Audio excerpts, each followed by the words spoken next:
Hello नमस्ते welcome back to my YouTube channel र आज चाहिँ म तोरीको साग पकाउन जान्दैछु एकदम सिम्पल तरिकाले। र यहाँ चाहिँ छ हाम्रो चिङ्गुको राइस र सुप। यो चाहिँ पाकिसकेको छ राइस अनि यहाँ चाहिँ छ सुप। Hello baby चिङ्गु। र चिङ्गुको राइस र सुप चाहिँ चिसो भएपछि फ्रिजमा राखिदिनुपर्छ। Baby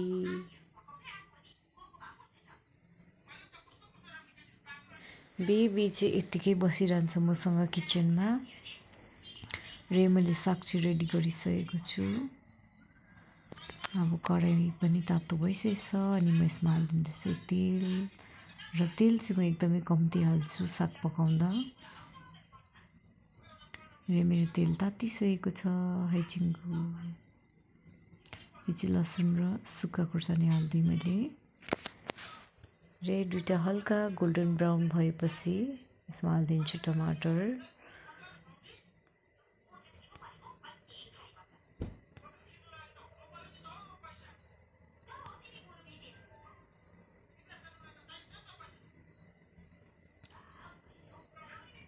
hello चिङ्गु। र यसमा हाल्दैछु नुन। नुन पनि अलिक कम्ती नै हाल्दैछु। अब यसमा हालिदिएँ मैले हल्दी। त्यसपछि यसलाई एकछिन भुटेर अब हालिदिन्छु म यसमा साग।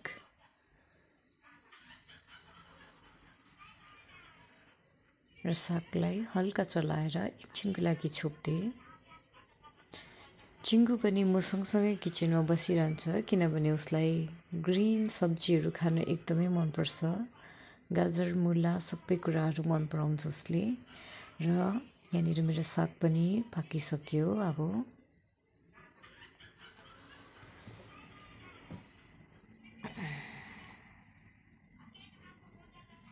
चिङ्गु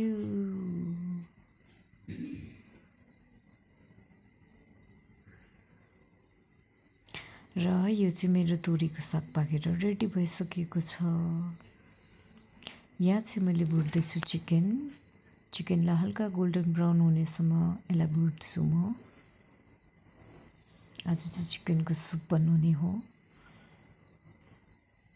र यहाँ चाहिँ लिएको छु मैले प्याज अनि सिलेरीको साग। यो चाहिँ सुपमा हाल्ने हो। र चिकन पनि हल्का गोल्डन ब्राउन हुँदैछ र मैले यहाँनिर अरू चिज पनि रेडी गरिरहेको छु।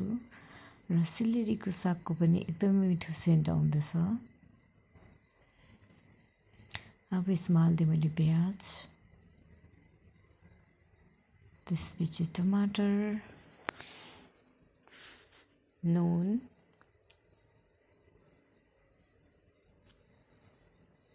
हल्दी अनि अलिकति दुलो खुर्सानी। यो सबै चिजलाई एकदम फिटिदिन्छु। चिङ्गु पनि यहीँ छ।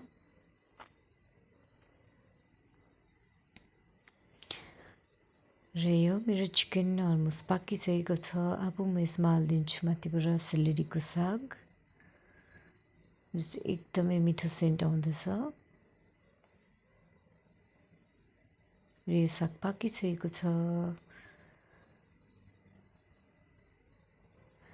अनि यो चाहिँ हाम्रो सिलेरीको साग र चिकनको सुप बनेर एकदमै रेडी भएको छ र एकदमै टेस्टी भएको छ यो सुप। Thank you.